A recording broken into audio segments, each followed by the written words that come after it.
৩২,০০০ চাকরি বাতিল মামলায় কি ৬ই নভেম্বর আলটিমেট ডেট হতে চলেছে? কেননা গতকাল যে শুনানি হয়েছে সেখানে রীতিমতো প্যাঁচে ফেলে দেওয়া হয়েছে পর্ষদকে, এবং সেখানে ৫টি যে ব্রহ্মাস্ত্র, ৫টি যে প্রশ্নের উত্তর জানতে চাওয়া হয়েছে তা ৬ তারিখের মধ্যে জমা দিতে হবে। এখন যে প্রশ্নগুলো করা হয়েছে সেগুলোর উত্তর যদি হ্যাঁ হয় তাহলে আলটিমেটলি পর্ষদ ফাঁসতে চলেছে, আর যদি না হয় তাহলে পুরো দোষ গিয়ে পড়বে রাজ্য সরকারের উপরে। সবথেকে বড় কথা, উত্তর হ্যাঁ হোক বা না হোক, আলটিমেটলি এখানে যে দুর্নীতি হয়েছে সেই জায়গাটা কার্যত এস্টাবলিশ হয়ে যাবে, এবং তার ফলে ওই যে রায় এসেছিল ৩২,০০০ চাকরি বাতিল, এই ২৬,০০০ চাকরি বাতিলের পরে সেই রায় বহাল থাকার সমূহ সম্ভাবনা থাকছে। কিন্তু তার থেকেও অত্যন্ত গুরুত্বপূর্ণ যেটা কালকে উঠে এসছে, সবাইকে চমকে দিয়েছে, সেটা হচ্ছে এই দুর্নীতির মাস্টার মাইন্ড তো পার্থ চ্যাটার্জি। কিন্তু সেই পার্থ চ্যাটার্জি কার অনুপ্রেরণায় এই দুর্নীতি করেছিল?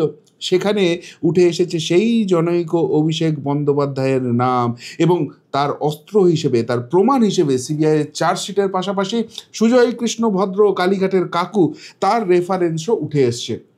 ৩২,০০০ চাকরি নিয়ে যখন এত কিছু ডামাডোল চলছে, ৬ তারিখে একটা ফয়সালা হতে পারে। অন্যদিকে এসএসসি দুর্নীতি, সেইখানেও কিন্তু জমজমাট অনেক কিছু ব্যাপার চলছে, এবং তার থেকেও বড় কথা, যে ইডি, যে সিবিআই, যাদের রেড, যাদের কার্যপদ্ধতি নিয়ে আপনাদের মনে এত প্রশ্ন, এত ক্ষোভ রয়েছে, তারা আলটিমেটলি আর একটা ব্রেক থ্রু করতে চলেছে। কদিন ধরেই সার্চ অপারেশন চলছে, সেই খবর আপনারা শুনেছেন, কিন্তু সেখানে রাজ্যের এক অত্যন্ত প্রভাবশালী মন্ত্রী, তার ইনভলভমেন্ট কার্যত এস্টাবলিশ হয়ে যাচ্ছে। ফলে টালমাটাল পরিস্থিতি হতে চলেছে এই দুর্নীতিকাণ্ড নিয়ে। এক এক করে সমস্ত খবর আপনাদের সামনে আমি নিয়ে আসব, কিন্তু তার আগে একটা ছোট্ট করে আপনাদের আপডেট দিয়ে রাখি। এবার থেকে প্রিয় বন্ধু মিডিয়ায় সকাল 8:30, দুপুর 2:30 এবং রাত্রি 8:30 3টি স্লটে আমরা ভিডিও নিয়ে আসব। এবং প্রিয় বন্ধুর যে হিন্দি চ্যানেলটি আমরা করেছি, আপনাদের আশীর্বাদে প্রথম দুটো ভিডিওতেই আমরা দারুণ রেসপন্স পেয়েছি, ফলে সেটা তো অবভিয়াসলি কন্টিনিউ করছি। সেটা এবার থেকে প্রত্যেক দিন সকাল 10টা থেকে 10:30টার মধ্যে আমরা ভিডিও সেখানে নিয়ে আসব। আজকের ভিডিও অবভিয়াসলি দেখতে ভুলবেন না। যাই হোক, এক করে আপডেট নিয়ে আসি। প্রাথমিকে ৩২,০০০ চাকরি বাতিল মামলায় বড় মোড়, আদালতের 5 প্রশ্নবান পর্ষদকে এস বাসুরাই কোম্পানির ভূমিকা নিয়ে তোলপাড়। কী ঘটনা ঘটেছে, এবং এই এস বাসুরাই কোম্পানির হাত ধরেই কি রাজ্য সরকার ফাঁসতে চলেছে, সেই প্রশ্নটাও কিন্তু ঘুরতে শুরু করে দিয়েছে। গতকাল এই মামলার শুনানি ছিল মাননীয় বিচারপতি তপব্রত চক্রবর্তী এবং ঋতব্রত কুমার মিত্রের ডিভিশন বেঞ্চে। সেখানে দিনের সওয়াল জবাব শেষে 5টা কঠিন প্রশ্ন পর্ষদের সামনে রেখে দেওয়া হয়েছে, এবং হলফনামা আকারে তাদেরকে আগামী 6 তারিখ জমা দিতে বলা হয়েছে, এবং তার পাশাপাশি সেটা নিয়েই কিন্তু সওয়াল জবাব চলবে, যেখানেই আলটিমেটলি মোড় ঘুরে যেতে পারে এই ৩২,০০০ চাকরি বাতিল মামলায়। যে 5টা প্রশ্ন রাখা হয়েছে এক করে আপনাদের সামনে রাখছি। একক বেঞ্চের চাকরি বাতিলের নির্দেশে ভুল কোথায় ছিল? যে নির্দেশ অলরেডি আদালত দিয়ে দিয়েছে, যেটা নিয়ে চ্যালেঞ্জ করেছে, সুপ্রিম কোর্টে গেছে, সুপ্রিম কোর্টের নির্দেশে এসে এখানে এই স্পেশাল ডিভিশন বেঞ্চ গঠন করে শুনানি চলছে। সেখানে একক বেঞ্চের রায়ে ভুল কোথায় ছিল সেই জায়গাটা কিন্তু প্রমাণ দিয়ে বলতে হবে। এবং তার পাশাপাশি এখন অবধি যা শুনানি হয়েছে তার পরিপ্রেক্ষিতে যে অ্যাডিশনাল কোশ্চেনটা এর সঙ্গে এসছে, বিভিন্ন জেলায় যোগ্যদের ছেড়ে কেন অযোগ্যদের নিয়োগ করা হয়েছে, অর্থাৎ এখানে যে দুর্নীতি হয়েছে, ঘাপলাবাজি হয়েছে, সেটা কিন্তু মহামান্য আদালতের সামনে এস্টাবলিশ হয়ে গেছে। এর পাশাপাশি এস বাসুরাই কোম্পানি কি শুধুই 2014 পরিচালনা করেছে, নাকি নিয়োগ প্রক্রিয়াতেও তাদের ভূমিকা ছিল, এই জায়গাটাও কিন্তু অত্যন্ত গুরুত্বপূর্ণভাবে উঠে এসেছে। 3 নম্বর যে প্রশ্নটা করা হচ্ছে, ডিপিএসসি থেকে যেগুলো ব্লক লেভেলে ছিল, সেখান থেকে ডিস্ট্রিক্ট লেভেলে ছিল, সেখান থেকে কেন্দ্রীয়ভাবে বোর্ড চেয়ারম্যানের হাতে ক্ষমতা হস্তান্তর, এই সংশোধনী সম্পূর্ণ প্রক্রিয়া মেনে হয়েছে, এবং যদি হয়ে থাকে এখানে রাজ্যের অনুমতি নিয়ে সংশোধনী করা হয়েছিল কি? অর্থাৎ এর আগে যে রিক্রুটমেন্টগুলো হতো প্রাইমারি টিচারদের ক্ষেত্রে, সেগুলো ডিস্ট্রিক্ট ওয়াইজ হতো, কিন্তু এই সরকার আসার পর এই পর্ষদকে, এই বোর্ডকে, যেটা দেখা গেছে তারা সেন্ট্রালাইজ নিয়ে চলে এসছে, এবং চেয়ারম্যান সমস্ত কিছু করছে। তো সেই সমস্ত কিছু করার মাঝখানে এখানে রাজ্যের অনুমতি নেওয়া হয়েছিল, রাজ্যই কি এটা করেছিল?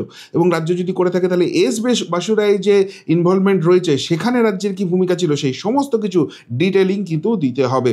4 নম্বর যে কোশ্চেনটা ছিল সেটা হচ্ছে যে কেন্দ্র সরকারের কোনো রকম পারমিশন ছাড়াই হঠাৎ করে প্রশিক্ষণহীনদের কেন নিয়োগ দেওয়া হয়েছিল, কোন স্বার্থ কাজ করেছিল, এখানে যে ঘাপলাবাজিটা আছে সেটা কিন্তু মহামান্য আদালত ধরে ফেলেছে। এবং 5 নম্বর, দুর্নীতির অভিযোগ সত্ত্বেও নিয়োগের বিজ্ঞপ্তিতে কেন ছাড় দেওয়া হয়েছিল সেই জায়গাটাও কিন্তু তুলে ধরা হয়েছে। অর্থাৎ 5টা কঠিন প্রশ্ন যার উপরে এই মামলার ভবিষ্যৎ নির্ভর করছে। কিন্তু এখানে বোর্ড কি বলবে? তারাই সমস্ত কিছু করেছিল, রাজ্য সরকারকে কিছু জানায়নি, তাহলে তাদের স্বীকার করে নিতে হচ্ছে তারা দুর্নীতিটা করেছিল। আর যদি বলে যে না, তারা রাজ্য সরকারের ইনস্ট্রাকশন অনুযায়ী করেছিল, তাহলে তো এবার পুরো দায়টা চলে যাচ্ছে রাজ্য সরকারের ঘাড়ে। মামলাটা কোন জায়গায় ইম্পর্টেন্ট মোডে যাচ্ছে বুঝতে পারছেন। কিন্তু এদিনকে বিকাশ রঞ্জন ভট্টাচার্য, ফিরদৌস শামীম, সুদীপ্ত দাশগুপ্ত, এই যে আইনজীবীরা ছিলেন, তারা কিন্তু অন্য একটা বিষয়ে একদম চেপে ধরেন। সেখানে তারা পরিষ্কারভাবে বলেন যে সিবিআইয়ের চার্জশিট বলছে পার্থ চট্টোপাধ্যায় 732 জনের তালিকা থেকে 324 জনকে নিয়োগ করে। অর্থাৎ এখানে পার্থ চ্যাটার্জি যে মূল মাস্টার মাইন্ড, সেই দিকটাই কিন্তু ইঙ্গিত করা হচ্ছে। কিন্তু তারপরেই তারা তুলে ধরে ওই চার্জশিটের রেফারেন্স নেই যে অভিষেক বন্দ্যোপাধ্যায়ের সঙ্গে যোগ সাজসে চাকরি দেয় পার্থ চট্টোপাধ্যায়। এই জায়গাটার কি হচ্ছে? এবং 3 নম্বর, এই জায়গাটার প্রুফ হিসেবে তারা তুলে ধরে সুজয় কৃষ্ণ ভদ্রের অডিও টেপ, যেখানে বারবার এই অভিষেক অভিষেক অভিষেক নাম শোনা গেছে এবং এই অভিষেক বন্দ্যোপাধ্যায়ের জন্য 15 কোটি টাকা তোলার কথা বলা হয়েছে। অর্থাৎ এবার এই যে অভিষেক বন্দ্যোপাধ্যায়ের নাম, সেটা কোন অভিষেক বন্দ্যোপাধ্যায়, জনৈক Abhishek Bandyopadhyay, what ever reference, সেটা কিন্তু এবার আদালতে বিচারাধীন জায়গায় চলে এলো। সেরকমটাই কিন্তু আইনজীবী মহল থেকে আপডেট উঠে আসছে। এর পাশাপাশি আপনাদের আরেকটা জিনিস জানিয়ে রাখি, এই 32,000 যে চাকরি যাওয়ার বাতিলের মামলা চলছে, এর পাশাপাশি আরেকটা মামলা চলছে যে 13,421টি শূন্য পদের নিয়োগ ছিল, সেটা নিয়েও কিন্তু শুনানি চলছে এবং আগামী সোমবার তার একটা শুনানি রয়েছে। সেখানে যে গুরুত্বপূর্ণ জায়গাটা রয়েছে 2017 এবং 2022-এর টেটের নিয়োগ, সেখানে যে ভুল প্রশ্ন দেওয়া হয়েছে, ইচ্ছাকৃত ভুল হয়েছে কি 47টা প্রশ্ন 2022 সালের পরীক্ষায় ভুল ছিল এবং সেখানে সেই নাম্বারগুলো যারা অ্যাটেম্প করেছেন তারা নাম্বার পাবেন। সেটা নিয়ে ইতিমধ্যেই আদালত কমিটি করেছিল, তাদের রিপোর্ট এসে গেছে। কিন্তু সেই রিপোর্টটা আসার আগেই তড়িঘড়ি করে এই যে নিয়োগটা করে দেওয়া হচ্ছে, এখানেও কি ঘাপলাবাজি হচ্ছে, এখানেও কি দুর্নীতি হচ্ছে? আগামী সোমবার কিন্তু তার পর্দা ফাঁস হতে পারে। 32,000-এর পাশাপাশি এই 13,421 সেটাও কিন্তু এবার স্ক্রুটিনিতে চলে এসছে। এই যখন প্রাইমারি জায়গা চলছে, তখন এসএসসি দুর্নীতি নিয়েও কিন্তু বড় একটা আপডেট আসছে। গতকাল এরও শুনানি ছিল এবং সেখানে দেখা যাচ্ছে এরা কীরকম ক্যাটাগরিক্যালি দুর্নীতি করেছে। এই যে সামগ্রিক তালিকা ছিল, সেটাকে এ, বি, সি এই 3টে ভাগে ভাগ করা হয়েছে। এ মানে যাদের চাকরি হবে, বি মানে যারা ওয়েটিং লিস্টে থাকবে এবং সি যারা চাকরি পাবে না। এবং পরবর্তীকালে এই সি লিস্ট থেকে এ লিস্টে, অর্থাৎ যারা চাকরি পাবে না, যাদের যোগ্যতা নেই, তাদেরকে এ লিস্টে ঢুকিয়ে দিয়ে, চাকরি পাওয়ার তালিকায় ঢুকিয়ে দিয়ে তাদের চাকরি করে দেওয়া হয়েছিল। সেই জায়গাটা উঠে এসছে এবং এখানেই দেখতে পাচ্ছেন পরেশ অধিকারী, অঙ্কিতা অধিকারীর নাম, তাদের নাম কিভাবে উঠে এসছে। এদিন দুজন সাক্ষ্য দেন। তাদের মধ্যে একজন ছিলেন পর্ষদের অস্থায়ী কর্মী প্রীতম দাস। তিনি বলেন যে এই যে লকডাউন ছিল, এই লকডাউনের সময়ই কিন্তু যত ঘাপলাবাজি হয়েছে এবং তাকে ওই বিভিন্ন রকম তৈরি করতে বলা হতো, অ্যাপয়েন্টমেন্ট লেটার এইসব করে। এবং সেখানে কল্যাণময়ের কাছে অনেক গোপন চিঠি আসতো। একসময় এই প্রীতম দাস তিনি এগুলো সব দেখতেন, কিন্তু পরবর্তীকালে এই কল্যাণময়ের একজন কেউ থাকে তিনি দেখতেন। পরবর্তীকালে এদের কাউকেই সেই সব গোপন চিঠি খুলতে মানা করেছিলেন। কল্যাণময় নিজেই সমস্ত কিছু হ্যান্ডেল করতেন, এইটা বলে দেন।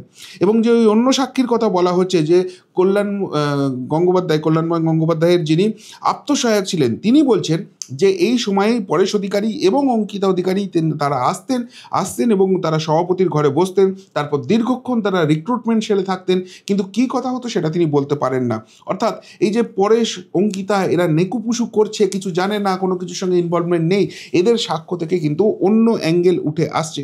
অন্যদিকে সিবিআইয়ের সাক্ষী রাজেশ লায়েক তিনি পরিষ্কারভাবে জানিয়ে দেন অ্যাপয়েন্টমেন্ট লেটার তৈরির কাজ তাকেই করতে হতো এবং কিভাবে কল্যাণময়, সুবীরে, শান্তিপ্রসাদরা ইনস্ট্রাকশন দিয়ে স্পেশাল রিক্রুটমেন্ট বলে এই লকডাউনের সময়ে যে ঘাপলাবাজিগুলো করেছে সেই সমস্ত কিছু পর্দা ফাঁস করে দিয়েছে। অর্থাৎ একদিকে প্রাইমারি দুর্নীতি, একদিকে এসএসসি দুর্নীতি, দু জায়গাতেই কিন্তু পর্দা ফাঁস হচ্ছে এবং এই জায়গাটা এতটাই কঠিন হয়ে গেছে যে আর কেউ নার্ভ ধরে রাখতে পারছে না। বুঝতে পারছে যে এবার প্রত্যেকটাকে দোষী সাব্যস্ত হতে হবে। ইডি সিবিআইকে নিয়ে যে গালাগালি চলছিল সেই দিন বোধহয় শেষ হয়ে আসছে। আর সেই জন্যই নার্ভ যখন ধরে রাখতে পারছে না, এইসব রাঘব বোয়ালকে আর যখন বাঁচাতে পারছে না, তখন মারামারির পথ বেছে নিচ্ছে, যেটা এই রাজ্যের একটা নির্দিষ্ট রাজনৈতিক দলের একদম ঘোষিত এজেন্ডা হয়ে গেছে। সব সময় সেই কথা বলে যাচ্ছে। এসএসসি গ্রুপ সি মামলা ভরা এজলাসে কল্যাণময়ের আইনজীবীরা তেড়ে গেলেন সিবিআইয়ের আইনজীবীর দিকে। অর্থাৎ এবার আর যুক্তিতে পারছি না, তথ্য প্রমাণ দিয়ে পাচ্ছি না, তাই মারপিট করে মামলা ভণ্ডুল করে দেবো। কতখানি দুঃসাহস এদের ভাবতে পারছেন, এবং কতখানি ডেসপারেট হয়ে গেছে, কতখানি ফেরোসাস এরা। শুধু এই জায়গাটাই নয়, খেলা যে শেষ হয়ে এসছে সেটা খোদ পার্থ চ্যাটার্জিও বুঝতে পারছে। বড় খবর, আদালতে বিস্ফোরক পার্থ চট্টোপাধ্যায় অবশেষে বললেন, কি বললেন যে এবার আর আমি আইনজীবীদের উপর ভরসা রাখতে পারছি না, নিজের সওয়াল নিজেই করব। অর্থাৎ যত নামি দামি আইনজীবী রাখি, যাই করি, এখানে যা তথ্য প্রমাণ ইডি সিবিআই সামনে নিয়ে চলে এসছে, যেভাবে সাক্ষ্য গ্রহণ হচ্ছে, তাতে করে বাঁচার রাস্তা আর কিছু নেই। তাই যে করে হোক মামলাটা শেষ হোক, সেই জন্য নিজেই এবার নিজের সওয়াল করবে। যদি কোনোভাবে নিজেকে বাঁচাতে পারে কিছু একটা করে, সেই চেষ্টা চলছে, কিন্তু সেটাতে কোনো লাভ হবে কি? এদিকে যখন চাকরি নিয়োগ দুর্নীতি নিয়ে এত কিছু চলছে, তার আর একটা এক্সটেন্ডেড ভার্সন হচ্ছে পুরসভা দুর্নীতি। পুরসভার যে রিক্রুটমেন্ট হয়েছে সেখানেও ভয়ঙ্কর স্ক্যাম, এবং সেখানে রাজ্যের এক অত্যন্ত প্রভাবশালীর নাম কিন্তু চলে আসছে সামনে। পুরো নিয়োগ দুর্নীতির ছায়া, লেকটাউনে ব্যবসায়ীর বাড়ি থেকে 10 কেজি সোনা, 1.5 কোটি টাকা নগদ উদ্ধার করেছে ইডি। অর্থাৎ এখানে ওই যে প্রভাবশালী মন্ত্রীর কথা বলা হচ্ছে, প্রচুর ভুয়ো বিল, সেই বিলের কথা একটু পরে আসছি, তার মাধ্যমে যে কোটি কোটি টাকা কামিয়েছে, সেইটাই কি এই ঘনিষ্ঠ ব্যবসায়ীর বাড়িতে রেখে দিয়েছে? ইডি এর লিঙ্কটা পেলো কি করে? অবভিয়াসলি এখনও ইনভেস্টিগেশন চলছে, কিছু ডিসক্লোজ করছে না, কিন্তু অনেক কানাঘুষো আছে। আর এখানে কেঁচো খুঁড়তে যে ডাইনোসর বেরোবে সেটা বোঝা যাচ্ছে। ওই যে ব্যবসায়ীর বাড়িতে, যার সঙ্গে এই রাজ্যের কোনো রাজনৈতিক দলের যোগ আছে সেরকম তো কিছু শোনা যাচ্ছে না, কিন্তু এই প্রভাবশালী মন্ত্রীর অত্যন্ত যোগ রয়েছে। তো সেখানে যখন সংবাদ মাধ্যম সংবাদ করতে যাচ্ছে, এখানে যে চলছে সেই সব কভার করতে যাচ্ছে, তখন এসে সেই সাংবাদিকদের প্রাণ নাশের চেষ্টা করা হচ্ছে, তাদেরকে ঘুষি মারা হচ্ছে, তাদেরকে প্রাণে মেরে ফেলার হুমকি দেওয়া হচ্ছে। তার মানে বড় কোনো রাঘব বোয়াল আবার ফাঁসতে চলেছে, এবং সেখান থেকে বাঁচার কোনো জায়গা নেই। আর সেই জন্য তার সাঙ্গ পাঙ্গ চেলা চামুন্ডা যারা আছে, তারা সংবাদ মাধ্যমের সামনে খবরটা লুকোতে চাইছে। কিন্তু এইভাবে কি আর শাক দিয়ে মাছ ঢাকা যায়? কেননা অনেক বড় খবর সামনে চলে এসছে। কি খবর?